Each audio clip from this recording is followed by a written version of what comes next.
கவர்ச்சிகரமான திட்டங்களை மக்கள் நம்ப வேண்டியதில்லை. நல்ல ரியல் எஸ்டேட் நிறுவனங்கள் இருக்கின்றன.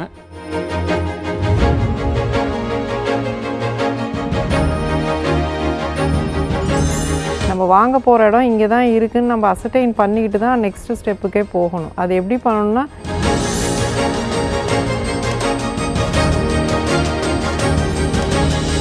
நேரடியாக பாதிக்கிறது வீடு வாங்குறவங்க தான். பில்டருங்க வந்து அவங்க பர்டிகுலர் டைமை வந்து ஒதுக்கி கொடுக்கும்போது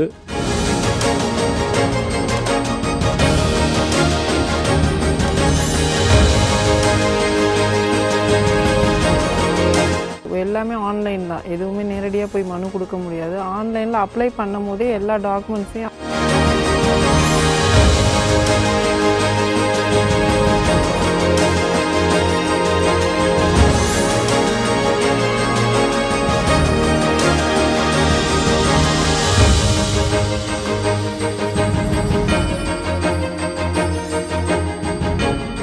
அனைவருக்கும் வணக்கம். நான் உங்கள் நிலா. இது சட்டம் ஒரு வகுப்பறை. இன்னைக்கு நம்ம எடுத்துருக்கிற டாபிக் என்னன்னு பார்த்தீங்கன்னா, இந்த ப்ராப்பர்ட்டி டிஸ்பியூட்ஸை எப்படி லீகலாக ஈஸியாக முடிக்கலாம் அப்படின்னு தான் பார்க்க போகிறோம். அதுலேயும் குறிப்பாக வந்துட்டு நம்ம வந்துட்டு இப்போது நிறைய இடத்துல பார்க்குறோம். இந்த மாதிரி வந்துட்டு ஒரு மனை வாங்கினா இன்னொரு மனை நான் உங்களுக்கு ஃப்ரீயாக கொடுக்குறேன்னு சொல்லி விளம்பரம் பண்ணுறாங்க.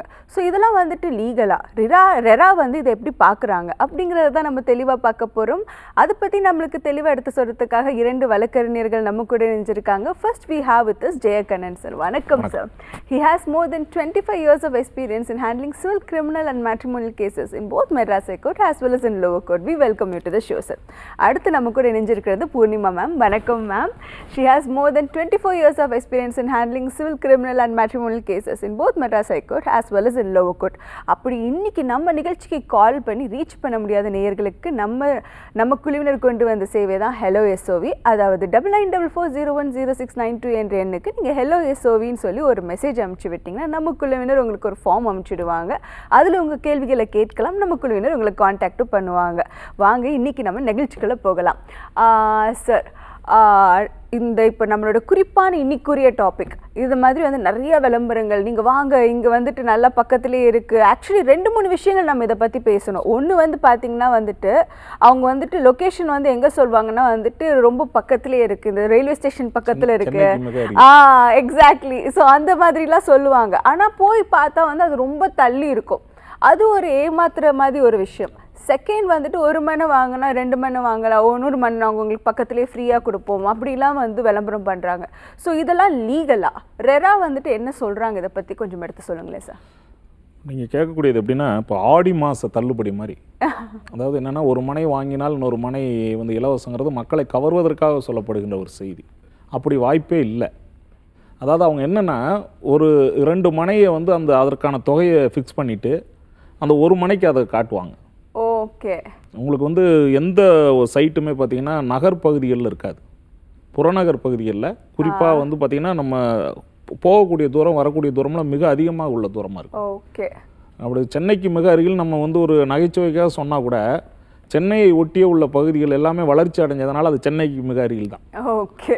சென்னைன்னு நம்ம சொல்லக்கூடிய பகுதியை பார்த்திங்கன்னா 3 மாவட்டங்களை கவர் பண்ணுது. ஓகே.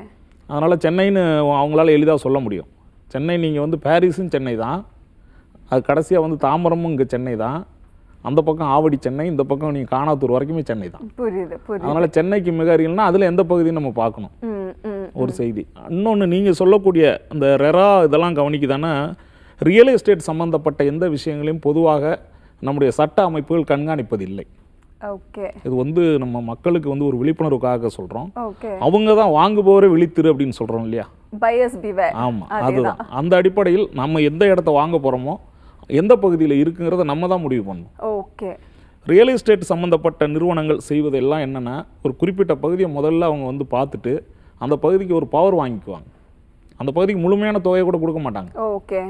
ரொம்பவும் கம்மியான வேலையில் வாங்கி அது அவங்க செய்யக்கூடிய அதிகபட்சத்தை வந்து பார்த்திங்கன்னா அந்த இடத்த வந்து சரிசமப்படுத்திட்டு அதன் பிறகு சொல்லக்கூடியது தான். அதனால் அந்த தூரத்தை மற்றும் நீங்கள் சொல்லக்கூடிய போக்குவரத்தையோ மற்ற விஷயங்களையோ நீங்கள் மக்கள் தான் பார்த்துக்கணுமே ஒழிய, இந்த செய்தியை மீண்டும் நம்ம ஏன் சொல்கிறோம்னா, இது போன்ற கவர்ச்சிகரமான திட்டங்களை மக்கள் நம்ப வேண்டியதில்லை.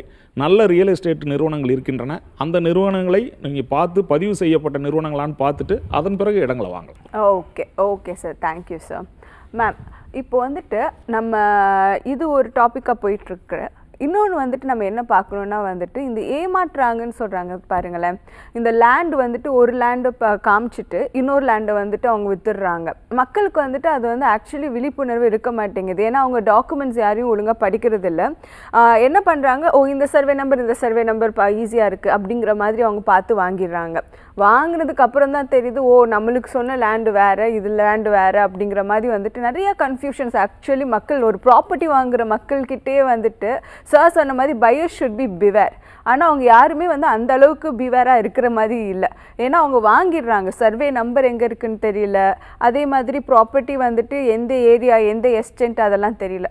ஸோ ஐ திங்க் பிஃபோர் வாங்குறதுக்கு முன்னாடி மக்கள் செய்ய வேண்டிய முக்கியமான விஷயங்கள்னால் என்னென்னு கொஞ்சம் எடுத்து சொல்லுங்கள் மேம். ஒரு லேண்டு எப்பயுமே வாங்க போகிறோன்னா ஃபஸ்ட்டு டாக்குமெண்ட்ஸ் எல்லாமே லீகல் ஒப்பீனியன் எடுத்துக்கணும். ஒரு அட்வொகேட்டை போயிட்டு லீகல் ஒப்பீனியன் இருக்கிற டாக்குமெண்ட்டுக்கு எல்லாம் டைட்டில் கிளியராக இருக்குன்னு பார்க்கணும். அதே மாதிரி லொக்கேஷன் ஆஃப் தி லேண்டு கரெக்டாக எந்த இடத்துல இருக்குன்றதை பார்க்கணும். அந்த இடத்துக்கு ஸ்பாட்டுக்கு போய் அங்கே பக்கத்தில் இருக்கிறதெல்லாம் விசாரிக்கணும். இந்த சொல்கிற இடம் அங்கே தான் இருக்கா, பவுண்ட்ரிஸ்லாம் கரெக்டாக இருக்குதா, அது எல்லாமே செக் பண்ணணும். ஜென்ரலாக வாங்குறவங்க அதெல்லாம் பார்க்கறதில்ல. கொடுக்குறாங்க, சரி கம்மி விலைக்கு வருது அப்படின்னு வாங்குறாங்க. ஃப்யூச்சரில் அது டிஸ்பியூட் வரும். நம்ம வாங்க போகிற இடம் இங்கே தான் இருக்குதுன்னு நம்ம அசர்டைன் பண்ணிக்கிட்டு தான் நெக்ஸ்ட்டு ஸ்டெப்புக்கே போகணும். அது எப்படி பண்ணணும்னா, இன்கேஸ் உங்களுக்கு எக்ஸ்டெண்டில் ஒரு டவுட் இருக்குது அப்படின்னா நம்ம சர்வே பண்ண சொல்லலாம். அந்த லேண்டை சர்வே பண்ணி டாக்குமெண்ட்டில் இருக்கிற லேண்ட் அங்கே இருக்கா அப்படின்றத நம்ம பார்க்கணும். ப்ராக்டிக்கலாக அங்கே இருக்கா, லேண்டில் அங்கே இருக்கா அப்படின்றதெல்லாமே செக் பண்ணிவிட்டு தான் வாங்கணும். அப்படி வாங்கி ஏமாந்துட்டாங்கன்னா வேறு ஆப்ஷனே இல்லை. அவங்க அடுத்தது டேமேஜஸ் போட்டு சூட்டு தான் ஃபைல் பண்ணணும். Okay ma'am, thank you ma'am. நம்ம கூட காலர் இணைஞ்சிருக்காங்க, பேசலாம். ஹலோம்மா, சொல்லுங்கம்மா, உங்கள் பேர் எங்கேருந்து கால் பண்ணுறீங்க? நாங்கள் திருச்சி மாவட்டத்திலேருந்து பேசுகிறோம். என் பேர் விமலா. ஓகேம்மா, சொல்லுங்கம்மா. இது மாதிரி எங்கள் தாத்தா வீட்டு சொத்துல எங்களுக்கு பங்கு கொடுக்காம ஏமாத்திட்டாங்க. ஓகே. எங்க மாமனாருக்கு நான் தாய் மாமா பையனே தான் கல்யாணம் பண்ணியிருக்கேன். எங்க அம்மா அந்த வீட்டுல பிறந்தாங்க. ஓகே. அது வந்து அவருக்கு எங்க மாமனாருக்கு 2 மனைவி. முதல் தாரத்து மனைவி பையனை தான் நான் கல்யாணம் பண்ணியிருக்கேன். அவங்க இறந்துட்டாங்க. ஓகே. இப்ப அவங்க என்ன பண்றாங்க, எனக்கு எல்லாம் அவங்கதான் செய்யறாங்க, அவங்கதான் பாக்குறாங்கன்னு சொல்லிட்டு அவங்க எங்க தாத்தா வீட்டு சொத்தை அந்த 2வது மனைவி பேர்ல எழுதி வச்சுட்டாங்க மேடம். ஓகே. இதுக்கு ஏதாச்சும் லீகல் ஸ்டெப்ஸ் ஏதாச்சும் எடுத்திருக்கீங்களா இது வரைக்கும்? அதுக்கு கேஸ் போட்டிருக்கோம் மேடம். நாங்க வந்து 6 பேர் இருக்கோம். அதுல வந்து இப்ப எங்க அக்கா இறந்துட்டாங்க. எங்க அக்கா பையனை அதுல வாரிசு போட்டிருக்கோம். ஓகே. இப்ப அந்த பையன் வந்து கையெழுத்து போட முடியாது, நான் வரல, கேஸ் வரல அப்படின்னு சொல்லி ஒதுங்கிக்கிறாப்புல. அது எப்படி மேடம்? ஆனா எங்களுக்கு வந்து எங்க அம்மா இறந்துட்டாங்க, பெரியம்மா இறந்துட்டாங்க, ஒரு 4-5 பேர் இறந்துட்டாங்க. அவங்களுக்கு எல்லாம் வந்து செத்த சர்டிபிகேட் இல்லைங்க மேடம். அதெல்லாம் அது சர்டிபிகேட் வேணுங்களா? அதெல்லாம் இல்லாம செய்ய முடியுங்களா? ஓகேம்மா. உங்க கேள்விக்கு நம்ம வழக்கறிஞர் வந்து தெளிவா எடுத்து சொல்லுவாங்கம்மா. ஜெயகரன் சார். திருச்சியில் எந்த பகுதிமா நீங்க? திருப்பட்டூருங்க சார். சரி, ஒன்றும் இல்லைம்மா. நீங்கள் இப்போ மற்ற இறந்தவங்களுடைய டெத் சர்டிஃபிகேட்லாம் வாங்கலையா, இல்லை அது வந்து அதுக்கு அந்த இடத்துல நீங்கள் அதை சரியான முறையில் உங்களுக்கு அந்த நேரத்தில் வாங்க முடியலையா? அது எங்களுக்கு அந்த விவரம் தெரியல சார். அதை வாங்க முடியல. அதாவது சொல்லுங்க. எங்களுக்கு அந்த சொத்துல தரேன்னு சொல்லி சொன்னாங்க. அதனால நாங்களும் கொஞ்சம் விட்டுட்டோம், சரி தருவாங்க அப்படின்ட்டு. சரிம்மா. அதுல வந்து இப்ப ஏற்கனவே எங்க வீட்டுக்கார கையெழுத்த வாங்கி எல்லாமே கூட்டுலே இருந்துச்சு சார். எங்களுக்கு பிரிச்சு விடவே இல்லை. ஒரு 2-3 இடம் வித்துட்டாங்க. உங்க கணவர் இருக்காரம்மா? இருக்காங்க சார். இப்ப நீங்க சொல்லக்கூடிய அந்த எத்தனை பேர் உங்களுக்கு அதுபடி வாரிசு உரிமைப்படி எத்தனை பேர் வராங்கம்மா? 6 பேர் இருக்கோம் சார். அவங்களோட சேர்த்து எங்க மாமனாரு, எங்க கொழுந்தனாரு, எங்க பெரியம்மா பையன் எல்லாம் ஒரு 8 பேர் வாரிசு வரோம் சார். அதாவது உங்க தாத்தா தான் உங்களுக்கு மாமனார் நீங்க சொல்றபடி? இல்லைங்க, தாய் மாமன் சார். அவர் தாய் மாமாவா? இல்ல தாய் மாமா பையனை கல்யாணம் பண்ணிருக்கீங்க? ஆமாங்க சார். இப்ப இதுல என்ன உங்களுக்குள்ள பேசி முடிக்கிறதுக்கான வாய்ப்புகள் இல்லையா? வரல சார், அவங்க சமாதானத்துக்கு வரல சார். சரி, ஒன்றும் இல்லைம்மா. நீங்கள் இருக்கக்கூடிய அந்த டெத் சர்டிஃபிகேட்டை வச்சு முதல்ல நீங்கள் முயற்சி பண்ணுங்கள். ஒரு யாராருக்கெல்லாம் டெத் சர்டிஃபிகேட்டில் நீங்கள் அஃபிடேவிட் வாங்கலாம். நோட்டரி பப்ளிக்னு சொல்லுவாங்களே, அட்வொகேட்டு, அவங்ககிட்ட இந்த தேதியில் அவங்க இறந்துருக்காங்கன்னு சொல்லி அதை ஒரு ஆவணமாக்கி நீங்கள் நீதிமன்றத்தில் ஃபைல் பண்ணலாம். உங்களுக்கு வந்து இது முறைப்படி குடும்பத்துக்குள்ளங்கனால பேசி தீர்த்துக்கிறது நல்ல விஷயமா. நீங்கள் கோர்ட்டில் போட்டால் கொஞ்சம் தாமதம் தான் ஆகும். ஏன்னா உங்கள்கிட்ட ஆவணங்கள் இல்லைங்கிறதுனால நீங்கள் அதை முதல்ல ப்ரூவ் பண்ணணும். சரிங்களா? சரிங்க சார். அதனால் நீங்கள் தாமதப்படுத்தாமல் வழக்கு போடுங்க. வழக்கில் வந்து உங்களுக்கான அந்த பாக பிரிவினை சம்மந்தமாக யாராருக்கு என்ன வேணுமோ அதை முறைப்படி கேட்கலாம், தவறு இல்லை. Okay sir, thank you sir. நம்ம அடுத்த காலர்கிட்ட பேசலாம். ஹலோ ஹலோ ஹலோ சார், சொல்லுங்க சார், உங்க பேர் எங்க இருந்து சார் கால் பண்றீங்க? என் பேர் ஜேம்ஸ், நான் கோவாலேருந்து பேசுறேங்க. ஓகே சார், சொல்லுங்க சார். நான் கொஞ்ச நாளுக்கு முன்னாடி ஒரு 5 வருஷத்துக்கு முன்னாடி ஒரு நிலம் ஒன்று வாங்கினாங்க. அது வந்து என்னுடைய பழைய பேர்ல இருக்கு. நான் அப்புறமா கெஜெட்ல போட்டு பேர் மாத்தினேங்க. ஓகே. அந்த பேர்ல இப்போ வந்து எனக்கு என்ன பிரச்சனை அப்படின்னா, நான் பட்டாவை அல்லது மாற்ற முடியுங்களா அந்த புது பேர்ல? ஓகே. அதுதான் கேட்கணும் சார். பட்டாவை வந்து புது பேருக்கு எப்படி மாத்துறதுன்னு சொல்லி கேக்குறீங்க, கரெக்டா? ஆமாங்க. ஓகே சார், உங்க கேள்விக்கு நம்ம வழக்கறிஞர் எடுத்து சொல்லுவாங்க சார். பூர்ணிமா மேம். சார் பட்டா உங்கள் பேருக்கு வந்துடுச்சா? ஃபஸ்ட்டு சேஞ்ச் ஆகிடுச்சிங்களா பழைய பேருக்கு? இல்லைங்க மேடம், நான் பட்டாவே செய்யலையே. அப்படின்னா அந்த பேர் மாற்றுறதுக்கான ப்ரொசீஜர் போயிட்டு இருந்தது. அதனால வெறும் செயல்டீடு மட்டும்தான் இருக்கு என்கிட்ட. சரி, இப்போ நான் அந்த கெசட் காப்பி இருக்கு இல்லைங்களா, பட்டா அப்ளை பண்ணுங்கள். இப்போ அதோட நீங்கள் அந்த சேல் டீட் என்க்ளோஸ் பண்ணும்போது இந்த கெசட் நோட்டிஃபிகேஷனையும் ஒரு காப்பி வச்சு பழைய பேர் போட்டு அலைஸ் இப்போ புது நேமையும் போட்டுக்காம அவங்ககிட்ட கொடுங்க. அப்ளிகேஷன் கொடுத்தீங்கன்னா கட்டாயமாக புது பேர் வந்துடும் உங்களுக்கு. ஒரு பிரச்சனையும் வராது. நீங்கள் இல்லை, எதுக்குமே அந்த கெசட் நோட்டிஃபிகேஷன் இருக்கு இல்லைங்களா, நேம் இது மாற்றினது இருக்கு இல்லையா, அந்த காப்பி ஒன்று என்க்ளோஸ் பண்ணுங்கள் எதில் கொடுக்கறதுனாலுமே. அப்போ உங்களுக்கு எந்த டிஸ்பியூட்டும் வராது. அதனால அதை என்க்ளோஸ் பண்ணாவே போதும். சரிங்க madam. Okay, thank you ma'am. Okay ma'am, thank you ma'am. நம்ம அடுத்த கால்கிட்ட பேசலாம். ஹலோ ஹலோ, பெரம்பலூர் மாவட்டத்துலேருந்து பேசுகிறேங்க மேடம். ஓகே சார், சொல்லுங்க சார். அப்பாவுக்கு 5 பிள்ளைங்க. ஓகே. 3 பேர் 4 பேர்த்துக்கு எல்லாத்துக்கும் ஆம்பளை பையன் இருக்கு. எனக்கு மட்டும் பொண்ணு தான் இருக்குங்க மேடம். ஓகே. பொண்ணு பெற்றவங்களுக்கு சொத்து இல்லைன்னு சொல்லிட்டு 4 பேர்த்துக்கு மட்டும் எழுதி வைக்க போறாங்க மேடம். இது ஏதாவது தீர்வு கிடைக்குங்களா? கண்டிப்பாக சார், உங்களுக்கு வந்துட்டு நம்ம இதுக்கு எப்படி தீர்வு காணலாம்னு சொல்லிட்டு நம்ம வழக்கறிஞர் தெளிவாக எடுத்து சொல்லுவாங்க சார். ஜெயகண்ணன் சார். இப்போ அதாவது உங்கள் மகள் இருக்காங்கன்னு உங்களுடைய தந்தையார் கொடுக்க மாட்டேங்கிறாரா? ஆமா, எனக்கு 2 பொண்ணு தான் இருக்கு, உனக்கு சொத்து கிடையாது. இது எப்படி உங்கள் பரம்பரை சொத்தா உங்கள் தந்தையார் வந்து அவருடைய உழைப்பில் வந்ததா? பரம்பரை சொத்து இருக்குங்க, அவரு சொந்தமா வாங்கினதே இருக்குங்க. உங்கள் அப்பா வந்து சம்பாதிச்ச சொத்துல அவர் யாருக்கு வேணால் எழுதி வைக்கலாம், சரிங்களா? சரிங்க. அதே நேரத்தில் உங்கள் பேத்திக்கு வந்து உங்கள் தாத்தா கிட்ட இருந்து வாங்குறதுக்கான உரிமையெல்லாம் இருக்குது, சரிங்களா? சரிங்க. அதே மாதிரி பரம்பரை சொத்துக்கள்லேயும் உங்களுக்கு உரிமை இருக்குது. நீங்கள் உடனடியாக வந்து உங்கள் தந்தையார் அந்த மாதிரி மாற்றி எழுத போகிறாருன்னு நினச்சிங்கன்னா எல்லா உங்கள் சொத்துக்கள் உள்ள அத்தனை சார்பு பதிவு இருக்கு இல்லையா, பதிவு அலுவலகம், சப் ரெஜிஸ்டர் ஆஃபீஸுக்கு ஒரு மறியல் மனு கொடுங்க. சரிங்க. என்னை கேட்காம எந்த விதமான வந்து செட்டில்மெண்ட்டோ எந்த பரிவர்த்தனைகளும் செய்யக்கூடாதுன்னு ஒரு மனு கொடுங்க. சரிங்க. அதோடைய தலைமை அலுவலகம் இங்கே சென்னையில் இருக்குது, அதுக்கு ஒரு காப்பி கொடுங்க. சரிங்க. கண்டிப்பாக உங்கள் அப்பா கிட்ட இருந்து நீங்கள் உங்களுக்கு உரிய சொத்தை வாங்க முடியும். Okay sir, thank you sir. Ma'am, நம்ம கூட காலர் இணைஞ்சிருக்காங்க, பேசலாம். ஹலோ ஹலோம்மா, சொல்லுங்கம்மா, உங்கள் பேர் எங்கேருந்து கால் பண்ணுறீங்க? நாங்கள் சென்னையிலேருந்து பேசுகிறோம். சொல்லுங்க. எங்க தாத்தா பேரு வந்து 4 பேருக்கு பாக்க பிரிவினர் பண்ணி கொடுத்துருக்காங்க. ஓகே. அந்த பாக்க பிரிவினர் பத்திரத்தை வச்சு இதுக்கு முன்னாடி எங்க பெரியப்பான்றவர் வந்து முன்னாடி வித்தாரு இடம். ஓகே. அந்த இடம் வந்து எங்க இடத்தையும் சேர்த்து வித்துட்டாரு. ஆனா முன்னாடி ஓகே. ஆனா அது வந்து கூட்டுல இருந்ததால எங்க அப்பா எல்லாருமே போய் கையெழுத்து போட்டிருக்காங்க. ஓகே. அதுக்கப்புறம் இப்ப வந்து நாங்க எங்களோட இடத்த அளக்கலான்னு போகும்போது எங்க இடத்துல இடமே இல்ல, அந்த இடத்துல கம்மியா இருக்கு. ஓகே. ஓகே. ஆமா, இதுக்கப்புறம் இது அவங்க கிட்ட கேட்டதுக்கு உங்க பெரியப்பா வந்து என்கிட்ட காமிச்சாங்க, அந்த இடத்த நாங்க எடுத்துக்கணும் அப்படின்ற மாதிரி சொல்லியிருக்காங்க. ஓகே. அது சம்பந்தமா ஏதாவது பண்ண முடியுமா? ஓகே சார், உங்க கேள்விக்கு நம்ம கையெழுத்தோ போட்டு கிரயம் பண்ணிருக்காங்க. ஆனா வந்து பாக பிரிவினர் வந்து ஆளுக்கு 21 சென்ட் தனித்தனியா இருக்கு. ஆனா ஓகே. ஓகே. ஆமா, அது வந்து எங்க அப்பாவும் சரியா படிக்காதனால வந்து அப்ப கூப்பிட்டாங்க, அவர் இடம் தானே விற்க போறாங்கன்ட்டு கையெழுத்து போட்டு கொடுத்துட்டு வந்துட்டாரு. ஓகே. ஆமா, அது எதனாவது இப்ப மாத்த முடியுமா? ஓகே சார், உங்க கேள்விக்கு நம்ம வழக்கறிஞர் எடுத்து சொல்லுவாங்க சார். பூர்ணிமா மேம். சரி, இப்போ உங்கள் அப்பாவும் அந்த கிரைய பத்திரத்தில் கையெழுத்து போட்டார் இல்லைங்களா விற்கிறதுல? ஆமாங்க. அப்போ தெரியாத போட்டாருங்களா, என்ன இருக்குன்னு தெரியாத? ஆமா, அவரோட இடம் தானே விற்க போறாரு அப்படின்ட்டு கையெழுத்து போட்டு கொடுத்துறாரு. என் இடம் தனியா 21 சென்ட், அவர் இடம் 21 சென்ட் தானே, அவர் இடம் கையெழுத்து போட்டு கொடுத்துட்டாரு. இடம் காலியா இருக்குங்களா? ஆமா, இடம் காலியா தான் இருக்கு. காலியா இருக்கு. எவ்வளவு வருஷம் ஆச்சுங்க சார் இதை கிரயம் பண்ணி? கிரயம் பண்ணி ஒரு 8 வருஷம் இருக்குங்க. 8 வருஷம். உங்களுக்கு இப்பதான் தெரிய வந்ததுங்களா? ஆமா, எங்களுக்கு இப்பதான் நாங்க சர்வர் கூப்பிட்டு அளக்கும் போது எங்களுக்கு இந்த விஷயமே தெரியும். எங்க இடமும் சேர்த்து அவர் ரிஜிஸ்டர் பண்ணிருக்காரு அப்படின்ற இடம். அப்போ அதுதான் உங்களுக்கு தெரிஞ்சதுலேருந்து 3 வருஷத்துக்குள்ளார கேஸ் ஃபைல் பண்ணணும். எப்பயுமே டாக்குமெண்ட் ஆனதுலேருந்து 3 இயர்ஸ் தான் லிமிட்டேஷன். இப்போ உங்களுக்கு தெரிஞ்ச நாலேஜ்லேருந்து 3 வருஷம். அதனால் நீங்கள் இப்போ சூட் ஃபைல் பண்ணலாம். அந்த கிரைய பத்திரத்தில் உங்களோட அப்பாவோட ஷேர் 21 சென்ட் சேர்ந்துருக்கு இல்லைங்களா? அது இந்த மாதிரி எனக்கு தெரியாத எழுதி வாங்கிட்டாங்க. அப்பா இருக்காருங்களா? இருக்காரு. அப்போ ஒரு சூட் ஃபைல் பண்ணுங்க. ஃபர்ஸ்ட் ஒரு லீகல் நோட்டீஸ் கொடுத்துட்டு அந்த டாக்குமெண்ட்ல உங்களோட பாகத்தை பொறுத்த வரைக்கும் சேலஞ்ச் பண்ணி சிவில் சூட் ஃபைல் பண்ணுங்க. சரி மேடம். ஃபைல் பண்ணா கட்டாயம் ஜெயிக்கும். நம்ம கூட தொடர்ந்து காலர்ஸ் இணைஞ்சிருக்காங்க, பேசிடலாம். Hello hello.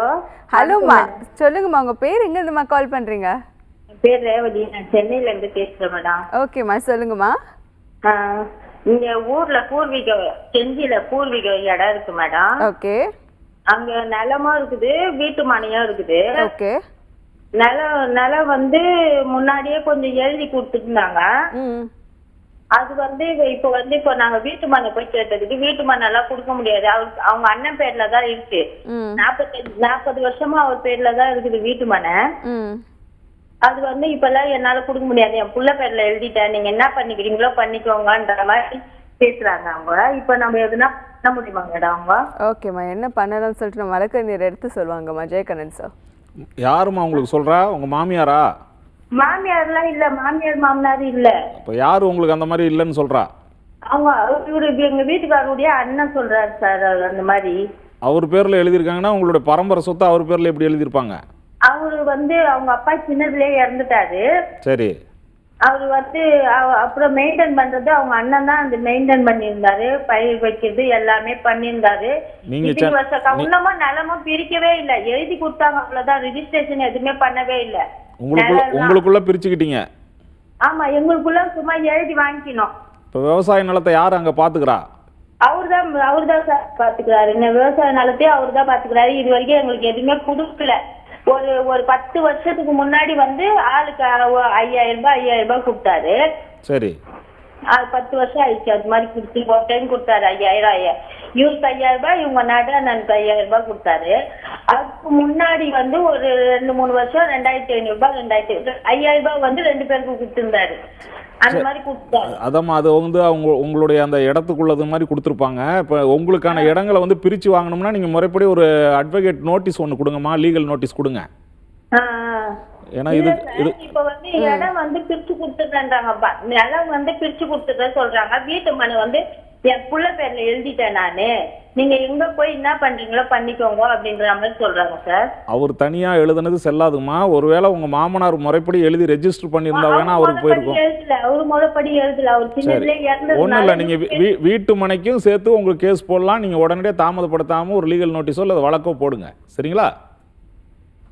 Okay sir, thank you sir. நம்ம அடுத்த கால்கிட்ட பேசலாம். Hello hello hello hello hello sir, சொல்லுங்க சார், உங்க பேர் எங்க இருந்து சார் கால் பண்றீங்க? என் பேர் மனோஜ் மேம், தாம்பாட்டில இருந்து கால் பண்றேன். ஓகே சார், சொல்லுங்க சார்.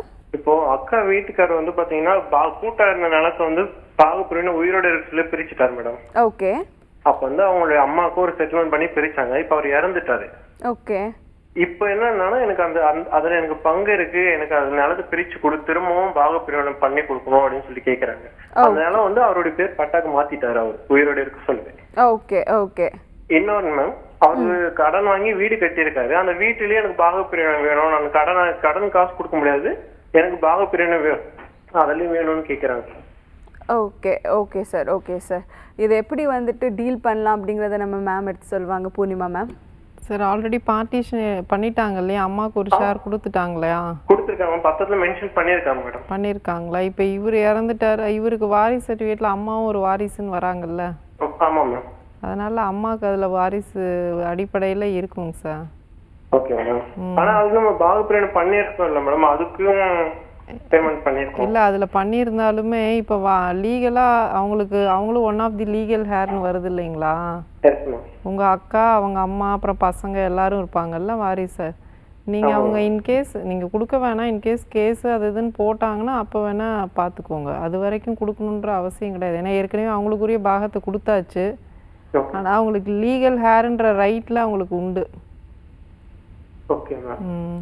இந்த வீட்டுக்கும் வருவாங்களா மேம்? வீட்டு வந்து அவரு சுயமா இன்னும் கடன்ல தான் இருக்கு, இன்னும் கடன் அவரு சுயமா சம்பாரிச்சாருங்களா? ஆமா, இது சுயம் மேடம். நிலமா இருக்கிறது வந்து பூர்வீக நிலம். அதுதாங்க சார். நீங்கள் வந்து அவங்களுக்கு ஏற்கனவே ஷேர் கொடுத்தனால கொடுக்க தேவையில்லை. ஆனால் நீங்கள் லீகலாக பார்த்தீங்கன்னா ஒரு லீகல் சர்டிஃபிகேட்டில் அவங்க ஒரு வாரிசுன்னு வர்றதுனால அவங்களும் அதில் ரைட் கிளைம் பண்ணுவாங்க. Okay okay okay ma'am, thank you ma'am. நம்ம அடுத்த காலர்கிட்ட பேசலாம். ஹலோ ஹலோ ஹலோ மேடம், கேக்குதுங்களா? கேக்குது சார். உங்க பேர் எங்க இருந்து கால் பண்றீங்க? மேடம், என் பேர் செல்வகுமார் மேடம். இங்க வண்ணாரப்பேட்டையில இருந்து கால் பண்றேன். ஓகே சார், சொல்லுங்க சார். மேடம், இந்த சொத்து பிரச்சனை தான். சொல்லுங்க மேடம். என்னோட சார் பின்னாடி டிவி வால்யூம் கொஞ்சம் கம்மி பண்ணிக்கோங்க சார். மேடம், டிவி வால்யூம் கொஞ்சம் கம்மி பண்ணிக்கோங்க. வால்யூம் கம்மி பண்ணிடுறேன் மேடம். சொல்லுங்க சார், இப்போ சொல்லுங்க சார். மேடம், டாக்குமெண்ட்ல 60 சென்ட்ல இருக்கு, அதோட சர்வே நம்பர்லாம் இருக்கு. ஓகே. ஆனா பட்டால வரும்போது 50 சென்ட் தான் வருது. 10 சென்ட் அதுல 2 சர்வே நம்பர் இன்க்ளூட் ஆகல அதுல. ஓகே. என்ன மேடம் பண்ணணும்? நீங்க ஆனா எந்த ஸ்டெப் எடுக்கலையா இப்போ வரைக்கும்? இல்ல மேடம், இப்போ வரைக்கும் எதுவும் எடுக்கல. Okay okay sir, okay sir. உங்க கேள்விக்கு வந்து நம்ம வழக்கறிஞர் எடுத்து சொல்லுவாங்க சார். ஜெயக்கண்ணன் சார். சொத்து எந்த பகுதியில் இருக்கீங்க? நாகப்பட்டினம் மாவட்டம் சார், கீவளூர் தாலுக்கா, தேவூர்னு கிராமம் சார். நீங்க இருக்கிறது சென்னையில? ஆமா சார், நான் இருக்கு சென்னை. அப்பா பூர்வீகம் அந்த ஊர் தான். இல்ல அந்த 60 சென்ட்டுங்கிறீங்களா, அது வந்து என்ன விவசாய நிலமா இல்ல காலி மனைகளா? வீட்டு மனை சார், காலி வீட்டு மனை. வீட்டு அது வந்து இப்போ அதில் ஏதாவது இப்போ குடும்பங்கள் வசிக்கிறாங்களா? குடும்பம்னா எங்க பெரியப்பா பையன் ஒருத்தர் அந்த இடத்துல ஒரு கீட்டு கொட்டா போட்டு உட்காந்துருக்காரு சார், இருக்காரு. வேற யாரும் ஆக்கிரமிப்புலாம் எதுவும் இல்லைல்ல?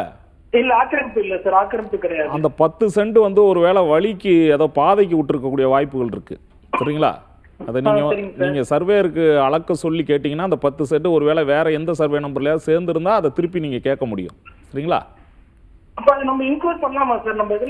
கண்டிப்பா நீங்க சர்வேரை வச்சு அளந்துட்டு அந்த 10 சென்ட் அடிஷனலா இருக்கிறத உங்களோட சேர்க்கலாம். ஏன்னா ஏற்கனவே முறைப்படி பத்திரத்துல உங்களுக்கு 60 சென்ட் இருக்கு இல்லையா?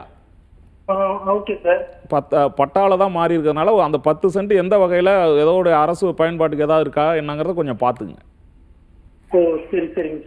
சரி, நீங்க உடனடியாக அந்த சர்வேரை வச்சு அளக்கிறதுக்கான மனு போடுங்க. Okay sir, thank you sir. நம்ம நெக்ஸ்ட் காலர்கிட்ட பேசலாம். ஹலோ ஹலோ, வணக்கம் மேடம். வணக்கம் சார். உங்க பேர் எங்க இருந்து சார் கால் பண்றீங்க? சதீஷ், நாட்ரம்பல இருந்து பேசுறேன் மேடம், திருப்பத்தூர் மாவட்டம். ஓகே ஓகே சார், சொல்லுங்க சார். இப்போ எங்க அப்பா வந்து 35 வருஷத்துக்கு முன்னாடி வந்து ஒரு நிலத்தை வந்து ஒருத்தர்கிட்ட அடமானம் போடுறாரு. ஓகே. அது வந்து அடமானம் போட்டதுக்கு அப்புறம் எங்க அப்பா அப்படியே ஊரை விட்டு பக்கத்து ஊருக்கு வந்துட்டாரு. எங்க சித்தப்பா வந்து அந்த பத்திரத்தை வந்து மூட்டு வச்சுருக்காரு. ஓகே. அது பத்திரத்தை வந்து திருப்பி மூட்டு வச்சுருக்காரு. இப்ப போய் நாங்க வந்து எங்க அப்பா அப்ப சொல்லல, இப்ப போய் கேட்கும் போது எங்க நிலம் எங்க தான் இருக்குது, உனக்கும் அப்பாவுக்கும் என்ன சம்பந்தம் இல்லைன்னு சொல்றாங்க. அது எங்க அப்பா வந்து பூர்வீக நிலம். ஓகே. ஸோ இதை நாங்க என்ன முறையில் நாங்க வந்து மீட் எடுக்கலாம்? ஓகே சார், இதை எப்படி லீகலாக வந்துட்டு மீட் எடுக்கலாம்னு சொல்லிட்டு நம்ம மேம் எடுத்து சொல்லுவாங்க. பூர்ணிமா மேம். சார், உங்க அப்பா மார்ட்கேஜ் பண்ணார் இல்லையா, அடமானம் வச்சார் இல்லையா, அதுக்கப்புறம் எந்த ஸ்டெப்புமே எடுக்கலையா? எந்த ஸ்டெப் எடுக்கல, அப்படியே விட்டு இருக்காரு. அது அடமானம் போடுறது. ஆனா அடமானம் போடுறது எங்க சித்தப்பா வழி வந்தவங்க வந்து அந்த பத்திரத்தை வந்து வாங்கி வச்சுன்னு நிலத்தும் அவங்க அனுபவிச்சுன்னு இருக்காங்க. சரிங்க சார், அதுதான் நீங்கள் இப்போ சூட்டு போடணுன்னா கூட லிமிடேஷன் முடிஞ்சு போச்சு. எல்லாத்துக்குமே ஒரு இவ்வளோ காலம் நிர்ணயிச்சிருக்காங்க, அதுக்குள்ளார நம்ம கேஸ் போடணும். இப்போ உங்களுக்கு அது டைம் பார் ஆயிடுச்சுங்களே, 35 இயர்ஸ்க்கு மேலே ஆகுது இல்லைங்களா? ஆமாங்க. நீங்கள் ஒன்றுக்கு அந்த கடனை அடைக்கிறதுக்கு ஏற்பாடு பண்ணியிருக்கணும். அப்படி அவங்க முன் வரலன்னா கோர்ட்டுக்காவது போய் கேஸ் போட்டிருக்கணும். உங்கள் அப்பா இருக்காருங்களா? அப்படிங்களா? அப்போ லிமிடேஷன் உங்களுக்கு பார் ஆகும் சார். இருந்தாலும் உங்களோட திருப்திக்கு ஒரு அட்வொகேட் நோட்டீஸ் கொடுத்து பாருங்க. கொடுத்து அவரு ஏதாவது பேச்சுவார்த்தைக்கு வந்தாருன்னா ஏதாவது பேசி இது பண்ணி. அவங்களும் வர முடியாது. அதாவது அவங்களுக்கு கரை பண்ணிக்கிறதுக்கு போயிட்டு அந்த மூட்டை அந்த பத்திரம் போட்டாரு இல்லையா, அவங்க கிட்ட போய் கேட்டு இருக்காங்க. அது வந்து அவரு என்ன சொல்றாருனாக்கா, சென்ட் 6 லட்சம் ரூபாய் எடுத்துட்டு வாங்க, நான் மொத்தம் 12 சென்ட் இருக்கு, காசு கொடுத்துட்டு வாங்கிக்கங்கன்னு சொல்றாங்க. இப்போ ரெஜிஸ்டர்ட் மார்ட்கேஜுங்களா? என்னங்க? அந்த அடமான ரெஜிஸ்டர் பண்ணிருக்காங்களா? அடமான ரெஜிஸ்டர் பண்ணிருக்காங்க, ஆனா மூட்டை வந்து ரெஜிஸ்டர் பண்ணல. இல்லை, அது பண்ண முடியாது இல்லையா? இப்போ அவருக்கு டாக்குமெண்ட் வேணும்னா கட்டாயம் உங்களோட இது வேணும், கன்சர்ன் இருக்கணும். எப்படியும் அவர் வருவார். ஆனால் நீங்கள் கோர்ட்டுக்குன்னு போனீங்கன்னா லிமிடேஷன் முடிஞ்சிருச்சு, உங்களுக்கு கேஸ் எதுவும் போடுறதுக்கு கஷ்டம். இப்போ அதை திரும்ப மீட்கிறதுக்கு வழி இல்லைங்களா எதுவும்? வேற இல்லைங்களே, உங்கள் ஃபாதர் இருக்கார் இல்லையா? இருக்காருங்க. ஏன்னா உங்களுக்கு அதுதான், அவர் இருக்கறனால லிமிடேஷன் பீரியட் முடிஞ்சிருச்சுங்களே. 35 இயர்ஸ்க்கு மேலே ஆகுது இல்லையா? ஆமாங்க. அதனால இப்போ உங்க சித்தப்பாவும் அதை வந்து அனுபவிக்கலாமே தவிர டாக்குமெண்ட் எதுவும் பண்ண முடியாது. அவர் அப்படியே வச்சிருக்காரு. பட்டா வந்து அப்பா பேர்ல இருக்குது. ஈசி வந்து அந்த பத்திரம் அடமானம் போட்டறதுல அவர் பேர்ல இருக்கு. நல்லா போட்டு பார்த்துதான் சரி. இப்போ ஏதாவது இல்லைன்னா நீங்க நோட்டீஸ் கொடுத்து பாருங்க, இந்த மாதிரி நான் அமௌண்ட் எல்லாம் செட்டில் பண்ணிட்டேன், என்னோட இடத்த இது பண்ணுங்க அப்படின்னு சொல்லி அந்த அடமானம் வச்சிங்க இல்லையா, அவருக்கு ஒரு நோட்டீஸ் கொடுங்க. என்ன ரிப்ளை பண்றாருன்னு பார்த்துட்டு அதுக்கு தகுந்த மாதிரி வேணா சூட் ஃபைல் பண்ணிக்கோங்க. சரிங்க மேடம், ரொம்ப நன்றி மேடம். சரிங்க. நம்ம கூட காலர் செஞ்சிருக்காங்க, பேசலாம். ஹலோ, வணக்கம் மேடம். வணக்கம் சார், உங்க பேர் எங்க இருந்து சார் கால் பண்றீங்க? மேடம் விருதுநகர்ல இருந்து பேசுறேன் மேடம். பேர் ராசுங்க மேடம். ஓகே சார், சொல்லுங்க சார். மேடம் இப்ப எங்க அப்பாவோட அம்மா அவங்க வந்து அவங்களுக்கு வந்து ஒரு ப்ராப்பர்ட்டி இருக்கு மேடம். ஓகே.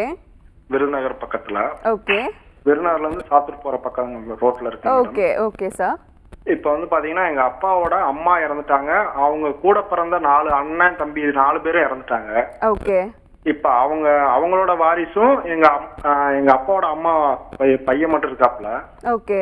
இப்ப மொத்தம் 5 பேர்ல வந்து இவங்க 4 பேர் வந்து என்ன பண்ணாங்கன்னா பத்திரத்தை மாத்தி எழுதிட்டாங்க. ஓகே.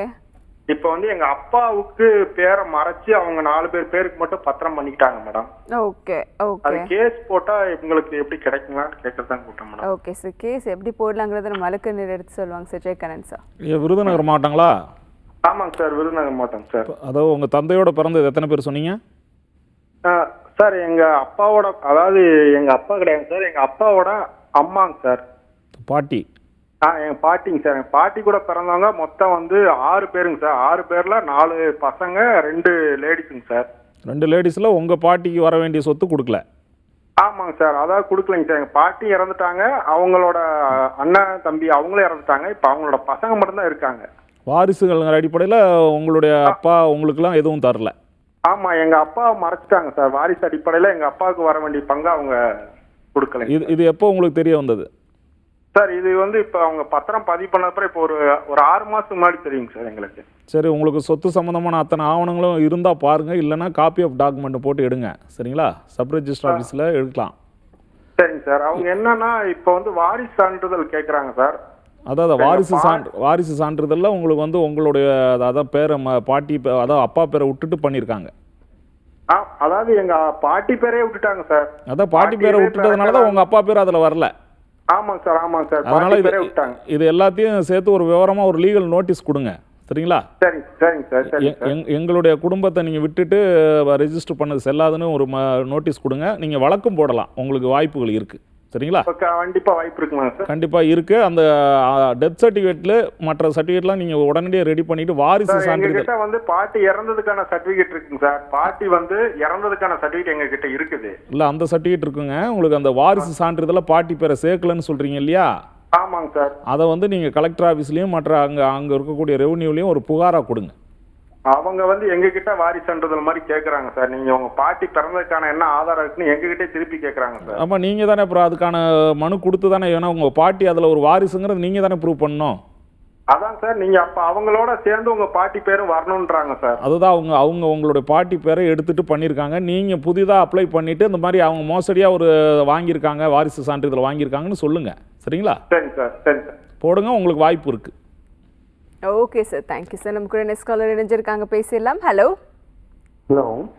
சார், சொல்லுங்க சார், உங்க பேர் எங்க இருந்து சார் கால் பண்றீங்க? என்னோட பேர் சுஜய்ங்க மேடம். நாங்க சேலத்துல இருந்து கால் பண்றோம். ஓகே சார், சொல்லுங்க சார். மேடம் ஆக்சுவலா எங்க வைஃப் வந்து பிள்ளைங்க வந்து 2 பிள்ளைங்க ஃபர்ஸ்ட் வைஃப்க்கு பிறந்தவங்க. ஓகே. செகண்ட் மேரேஜ் மாமனார் வந்து செகண்ட் மேரேஜ் பண்ணி அவங்களுக்கு குழந்தைங்க இருக்கு. ஓகே. ப்ராப்பர்ட்டி வந்து பூர்வீக ப்ராப்பர்ட்டி. அந்த ப்ராப்பர்ட்டியை செகண்ட் வைஃப் பிள்ளைங்க பேர்ல தான செட்டில்மெண்ட் பண்ணிட்டாரு. ஓகே. இப்ப எங்களுக்கு வந்து இப்ப எங்க வைஃபுக்கு வந்து நாங்க போய் ப்ராப்பர்ட்டி கேட்டா இவங்களுக்கு எல்லாம் ப்ராப்பர்ட்டி கிடையாது, ரைட் கிடையாது, நான் சம்பாதிச்சு சொத்து அப்படின்னு சொல்றாரு. அது எப்படி பண்றது? ஓகே சார், இதுக்கு என்ன பண்ணலாம்னு சொல்லிட்டு வழக்கறிஞர் எடுத்து சொல்லுவாங்க சார். பூர்ணிமா மேம். சார், அது பூர்வீக சொத்துங்களா? ஆமா மேடம். ஸோ பூர்வீக சொத்துனா ஃபர்ஸ்ட் ஒய்ஃப் பசங்க செகண்ட் ஒய்ஃப் பசங்க எல்லாத்துக்குமே ஈக்குவல் ரைட் உண்டு.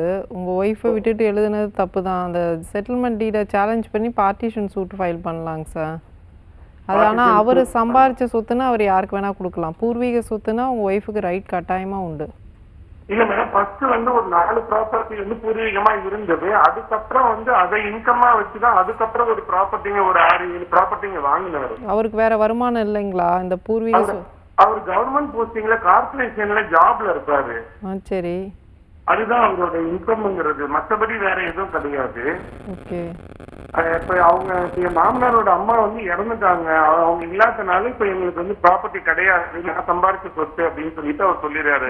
நான் சர்வே டீடைல்ஸ் வந்து செக் பண்ணி டாக்குமெண்ட் செக் பண்ணதப்போ எனக்கு தெரிஞ்சது அவங்க தான செட்டில்மெண்ட் பண்ணிட்டாங்க அப்படின்னு. நீங்க ஒரு பார்ட்டிஷன் சூட் ஃபைல் பண்ணலாங்க சார். ஃபைல் பண்ணி அதுல இன்னொரு ரிலீஃபா வந்து அந்த செட்டில்மெண்ட் டீட் எழுதியிருக்காரு இல்லைங்களா செகண்ட் ஒய்ஃப் பசங்களுக்கு, அதை சேலஞ்ச் பண்ணி கேட்கலாம், சூட் ஃபைல் பண்ணலாம்.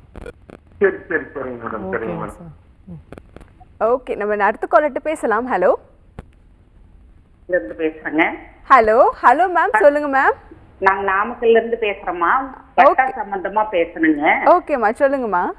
பட்டா வந்து நாங்க 1994ல ஒரு வீட்டு நிலம் வாங்கினோங்க. ஓகேம்மா. அது என்னாச்சுன்னா எங்களுக்கு நாங்க காலி நிலமா ஒரு 5 சென்ட் வாங்கினோங்க. ஓகேம்மா. அது வந்து என்னாச்சுன்னா அவங்க வீட்டுகளோட பட்டா நம்பர் 10C1ங்கிறத வந்து எங்களுக்கு 10C1ன்னு போட்டு அவங்க வீட்டுக்கு 10C2ன்னு கொடுத்துட்டாங்க. ஓகே. இப்ப அவங்க வீட்டை வந்து விக்கிறதுக்கு போகும்போதுதான் இந்த பட்டா நம்பர் மாறுதல் வந்து எங்களுக்கு தெரிஞ்சதுங்க. ஓகே. அதனால அதை எப்படி என்ன பண்ணி பட்டாவை மாத்தணும் அப்படிங்கறது மேடம் கிட்ட கேட்கணுங்க. ஓகே மேம், கண்டிப்பா மேம். உங்க கேள்விக்கு நம்ம விளக்கம் சொல்லுவாங்க மேம். பூர்ணிமா மேம். பட்டா மாத்திருக்கு இல்லையா, டாக்குமெண்ட்ல எல்லாம் கரெக்டா இருக்குங்களா? பத்திரத்துல வந்து சக்குபந்தில கரெக்டா போட்டிருக்கிறாங்க. சரிங்கம்மா. நாங்க வந்து 1994ல வாங்கினோங்க. சரிங்கம்மா. வாங்கும்போது அந்த வாங்கினவங்க வந்து வீடா இருந்ததுங்க. எங்க இடம் வந்து பக்கத்துல காலி நிலமா அதை ஒட்டி ஒரு 5 சென்ட் இருந்ததுதான் நாங்க வாங்கினோங்க. ஓகே, சரிங்க. அவங்க வீட்டுக்கு வந்து 10C1ன்னு இருக்குங்க. ஓகே. எங்களுக்கு வந்து 10C2ன்னு போடுறதுக்கு பதிலா எங்களுக்கு 10C1ன்னு போட்டு அவங்களுக்கு 10C2ன்னு இருக்குதுங்க. இப்ப பத்தால டாக்குமெண்ட்லயே தப்பா இருக்குங்களா? தப்பா இருக்கு. அவங்க வந்து இப்ப வீட்டை விக்கலான்னு ஏற்பாடு பண்ணும் போதுதான் இந்த பட்டா மாறுதல் தெரியுதுங்க. அது இல்லம்மா, அதுதான் பத்திரத்திலே தப்பு இருந்ததுன்னா ரெக்டிஃபிகேஷன் டீட் மாதிரி ஒண்ணு போடணும். உங்களுக்கு வித்தவங்க இருக்காங்களா? அந்த அவங்க இறந்துட்டாங்க. அவங்க ஒரு அக்கா மகனுக்கு ஆண் வாரிசு குழந்தைங்க எல்லாம் இல்லாதனால சொத்து எழுதி கொடுத்துட்டாங்க, உயில் எழுதி வச்சிருக்காங்க. அவங்க இருக்கிறாங்க. அவங்க வந்து எழுதி கொடுப்பாங்கன்னா ரெக்டிஃபிகேஷன் டீட் மாதிரி போடலாம். இல்லைன்னா நீங்கள் சப்ரிஜிஸ்ட்ரார் ஆஃபீஸில் ஒரு அஃபிடவிட் மாதிரி கொடுக்கலாம். இந்த மாதிரி பவுண்டரிஸ் கரெக்டாக இருக்குது சக்குபந்தி, அந்த சர்வே நம்பர் மட்டும் தப்பாக இருக்குது அப்படின்னு சொல்லிட்டு ஒரு அஃபிடவிட் கொடுத்து அதை நீங்கள் ரெஜிஸ்டர் பண்ணிக்கலாம். அதை பேஸ் பண்ணி பட்டால எல்லாத்துலேயுமே நீங்கள் மாற்றிக்கலாம். அது எங்க தாலுகா ஆபீஸ் தான் போகணுங்களா? ஆமா, பட்டாவை மாத்தினா தாலுகா ஆபீஸ்மா. ஃபர்ஸ்ட் நீங்க டாக்குமெண்ட்லயே தப்பா சர்வே நம்பர் இருக்குன்னா நீங்க சப் ரெஜிஸ்ட்ரார் ஆபீஸ்ல நீங்க போய் டாக்குமெண்ட் ரெக்டிஃபிகேஷன் டீடு, அது உங்க வித்தவங்களோ இல்ல அவங்க வாரிசோ வந்து உங்களுக்கு மாத்தி இந்த மாதிரி தப்பா மிஸ்டேக் ஆயிடுச்சு டைப் பண்ணும்போது அப்படின்னு சொல்லி ஒரு ரெக்டிஃபிகேஷன் டீட் போடணும். அப்படி இன்கேஸ் உங்களால அவங்க வாரிசை கண்டுபிடிக்க முடியல, அவங்க தரலன்ற பட்சத்துல நீங்க ஒரு அஃபிடவிட் மாதிரி போட்டு சப் ரெஜிஸ்ட்ரார் ஆபீஸ்ல அவங்க வாரிசு இருக்கறாங்க, அவங்களும் வந்து சரிங்கிற மாதிரி தான் சொல்றாங்க. அப்ப நீங்க ஒரு ரெக்டிஃபிகேஷன் டீட் மாதிரி போட்டு அதை ரெஜிஸ்டர் பண்ணிக்கோங்க. அதை ரெஜிஸ்டர் பண்ணிட்டு அந்த டாக்குமெண்ட்டையும் ஒரிஜினல் சேல் டீடையும் வச்சு தாலுகா ஆஃபீஸ்ல போய் நீங்க பட்டாவை அந்த 10C1 அந்த 2 இருக்கு இல்லைங்களா, அதை மாத்தி கேட்டா கட்டாயம் கொடுத்துருவாங்க. Okay ma'am, thank you ma'am. நம்ம அடுத்த காலர்ட்ட பேசலாம். ஹலோம்மா, சொல்லுங்கம்மா. உங்க பேர் எங்க இருந்துமா கால் பண்றீங்க? நாங்க நீலகிரி டிஸ்ட்ரிக்ட் குன்னூர்ல இருந்து பேசுறோங்க. ஓகேம்மா, சொல்லுங்கம்மா. பேர் பாக்கியா. இப்போ எங்களுக்கு வந்து 81ல தாத்தா சப்டிவிஷன் பண்ணிருக்காங்க.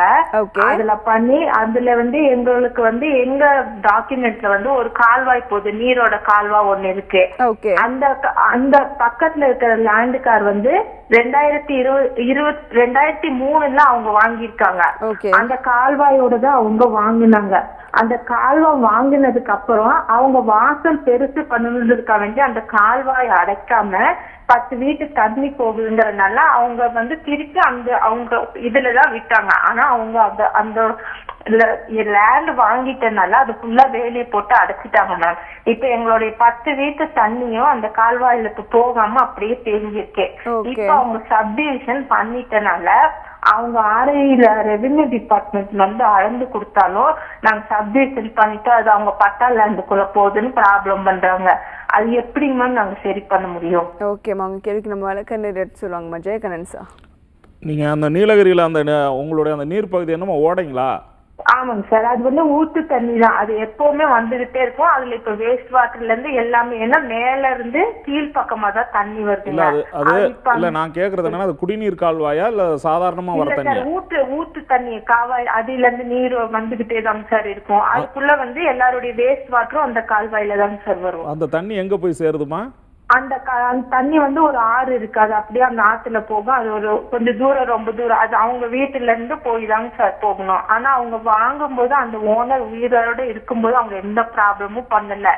இப்ப அவங்க எல்லாம் இறந்து மண்ணான பிறகு இப்ப வந்து இப்ப அந்த காவாயை அடைக்கிறேன் போது அந்த காவாய் வந்து வேற பக்கம் போறதுக்கு வழியே இல்லைங்க சார். அதுலதான் போய் ஆகணும்.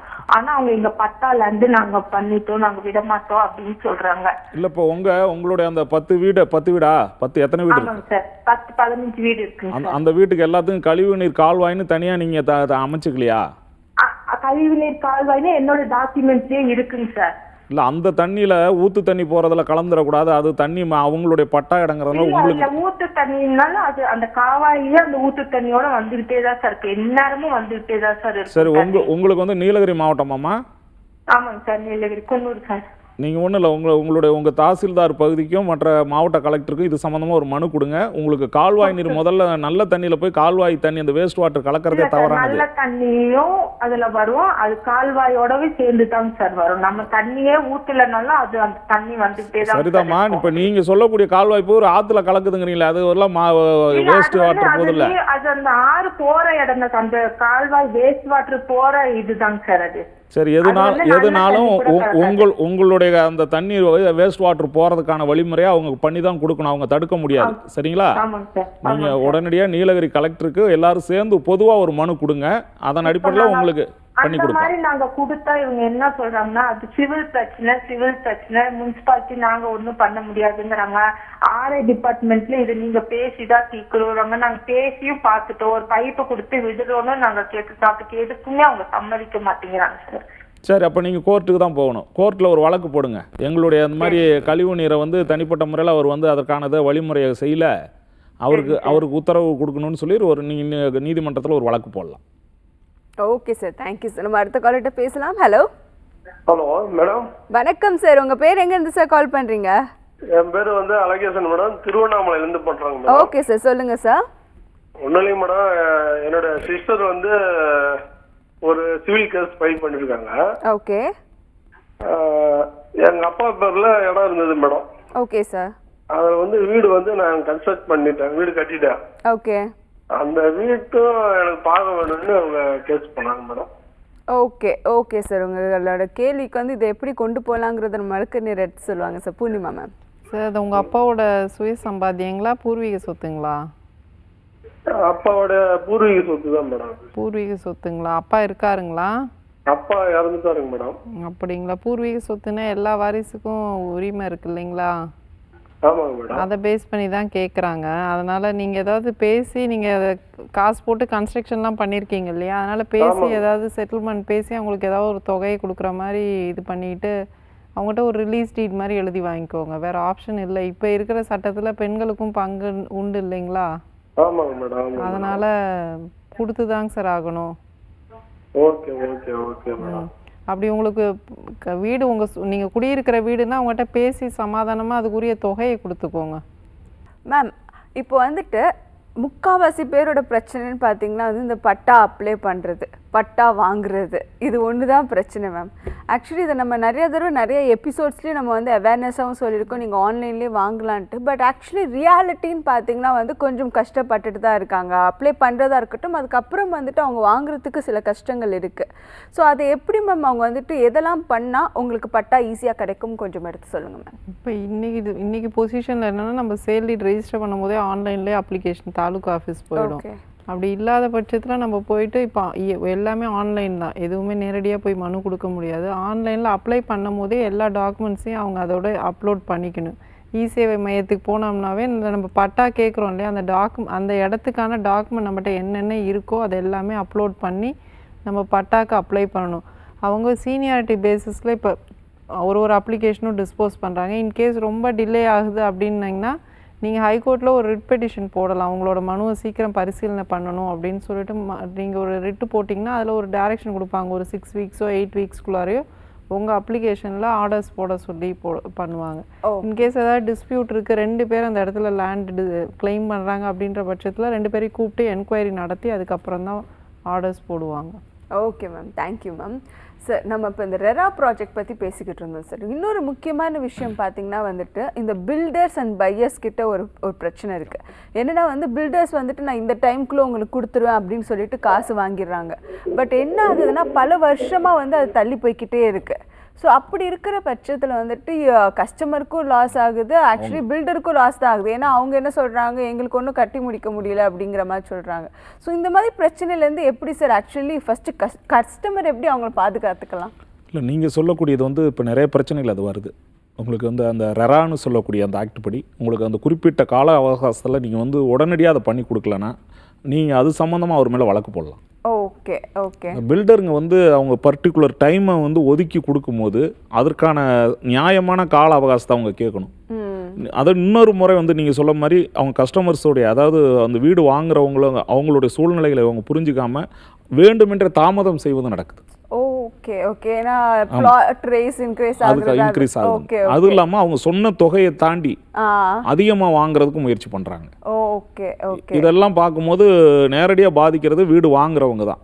இதை வந்து தொடர்ச்சியாக வந்து ஒரு அக்ரிமெண்ட்டில் ப்ராப்பராக நம்ம அதெல்லாம் கிளியராக பண்ணிக்கிட்டோம்னா இது சம்மந்தமாக ஏதேனும் பிரச்சனை இருந்தால் பில்டர் மேலே நம்ம வழக்கு போடுறோன்னு கூட ஒரு ஆப்ஷன் சேர்த்துக்கலாம். Okay okay. அதெல்லாம் கொண்டு வந்துட்டோம்னா இன்னும் கொஞ்சம் அவங்க வாங்குறவங்களுக்கு சரியான முறையில் கொண்டு போகும். Okay sir, thank you sir. நம்ம கூட காலர் இணைஞ்சிருக்காங்க. ஹலோ ஹலோ ஹலோம்மா, உங்க பேர் எங்க இருந்துமா கால் பண்றீங்க?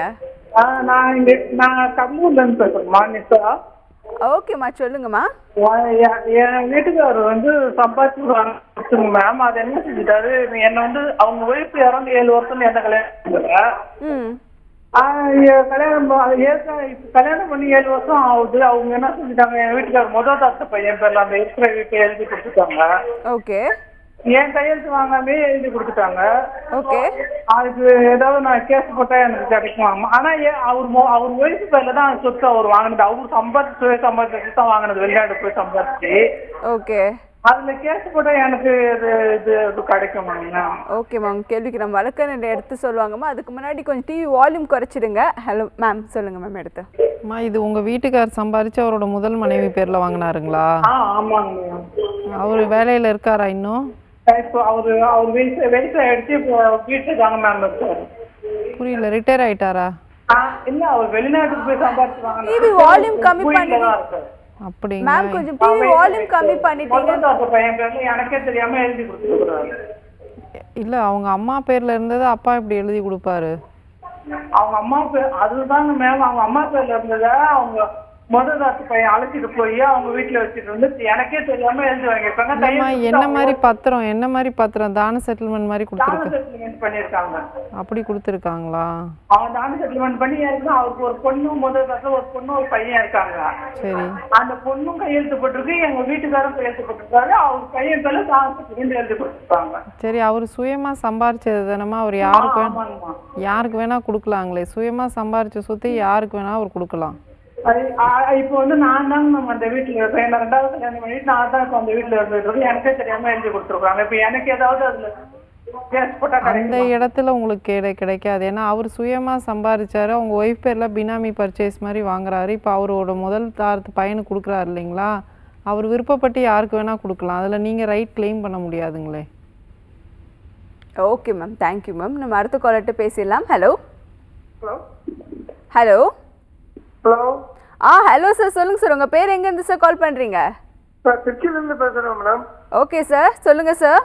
நான் வந்து ஒரு பொண்ணு கல்யாணத்துக்காக ஒரு நிலத்தை வந்து பவர் வச்சிருந்தோம். ஓகே. அந்த பவர் இதுல வந்து அவங்க ஒரு 6 மாசம் டைம் கொடுத்துருந்தாங்க. ஓகே. அதுக்குள்ளாவே அவங்க வந்து பவர் அவங்க வந்து கிரயம் பண்ணிட்டாங்க இன்னொருத்தருக்கு. ஓகே. கிரயம் பண்ணினதுனால திரும்ப வந்து நான் பணம் கொண்டு போய் கொடுக்கும் போது நாங்க வந்து கிரயம் பண்ணிட்டோம். நான் எழுதி கொடுத்ததுலயே ஒரு அந்த 3 மாசத்துக்குள்ள கிரயம் பண்ணிட்டாங்க இன்னொருத்தருக்கு. ஓகே. கிரயம் பண்ணும் போது அவங்க வந்து திரும்ப கேட்கும் போது ஒரு நாள் முடிஞ்சா பாத்துக்கோன்னு சொல்லி அவங்க பிரச்சனை பண்றாங்க மேடம். ஓகே, இதுக்காக லீகல் ஸ்டெப் எதுவும் நீங்க எடுக்கலையா சார்? லீகல் கொடுத்த மேடம். நான் வந்து எங்க மேல அவதூறுவா நீங்க பணம் வாங்கிட்டு ஏமாத்திட்டீங்க அப்படின்னு சொல்லி இது பண்றாங்க மேடம். ஓகே, நீங்க வந்து பணம் வாங்கும்போது நான் வந்து அப்பா எங்களோட அப்பா வந்து எனக்கு செட்டில்மெண்ட் பத்திரத்தை வச்சுதான் நான் வாங்கினேன். அவங்க வந்து இப்ப வந்து அவங்க கிரையம் பண்ணிட்டு இந்த சொத்தை வந்து கொடுக்க முடியாது. ஆனா அவங்க வந்து வாங்கின கிரையம் போனா அவங்கள்ட்ட தான் இருக்குன்னு நான் அமௌண்ட் நான் இன்னும் வாங்கல. புரியுது சார். இதுக்கு எப்படி வந்துட்டு லீகலா வந்து நம்ம ஆன்சர் பண்ணலாங்கிறத நம்ம வழக்கறிஞர் எடுத்து சொல்லுவாங்க சார். கொஞ்சம் எடுத்து சொல்லிடுங்க சார். ஐயா, இப்போ நீங்கள் திருச்சியில் எந்த பகுதி? திருச்சியில் வந்து மணிகண்டம் செங்குறிச்சி சார். சரி, ஒன்றும் இல்லை. இப்போ நீங்கள் ஏற்கனவே அந்த பவரை ரெஜிஸ்டர் பண்ணியிருக்காங்களா? ஆமாம் சார், பவர் ரெஜிஸ்டர் பண்ணணும். நம்பர்ல தான் நாங்கள் பண்ணி கொடுத்தோம். ஒரே நிமிஷம், எந்த வருஷம் ரெஜிஸ்டர் பண்ணீங்க? 2024 sir.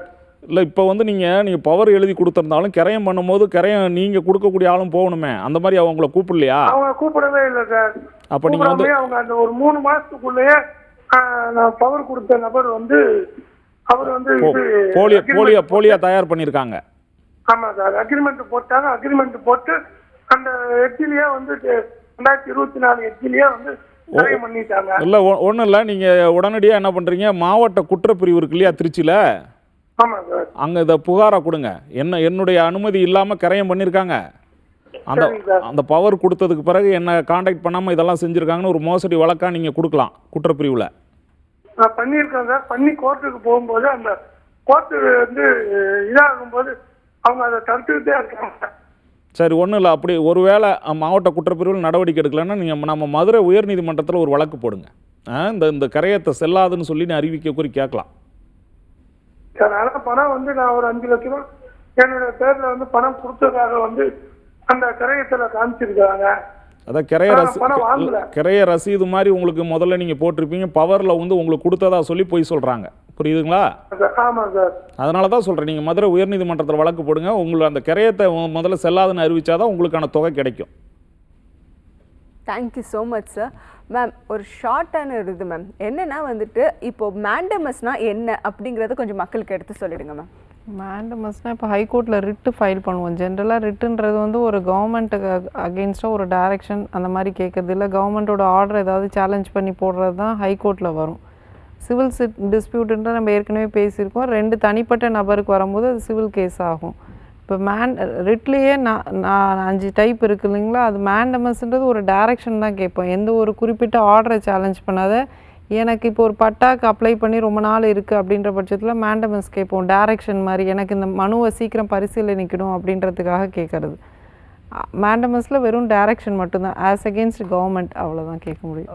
Okay ma'am, thank you so much ma'am. இன்னைக்கு கால் பண்ண ஒவ்வொரு நேயர்களுக்கும் ரொம்ப தெளிவாக எக்ஸ்பிளைன் பண்ணிங்க ma'am. Thank you sir and thank you ma'am. இன்னைக்கு கால் பண்ணி ரீச் பண்ண முடியாத நேயர்களுக்காக நம்ம கொண்டு வந்த சேவை தான் ஹலோ எஸ்ஓவி. அதாவது 9944010692 என்ற எண்ணுக்கு நீங்கள் வந்துட்டு ஹலோ எஸ்ஓவின்னு ஒரு மெசேஜ் அனுப்பிச்சு விட்டிங்கன்னா நம்ம குழுவினர் உங்களுக்கு ஃபார்ம் அனுப்பிச்சுடுவாங்க. அதில் நீங்கள் உங்கள் கேள்வியை கேட்காம நம்ம குழுவினர் உங்களுக்கு காண்டாக்ட் பண்ணுவாங்க. மீண்டும் நம்ம நாளைக்கு சந்திக்கலாம். Until then, this is Nila signing off. இது சட்டம் ஒரு வகுப்பறை.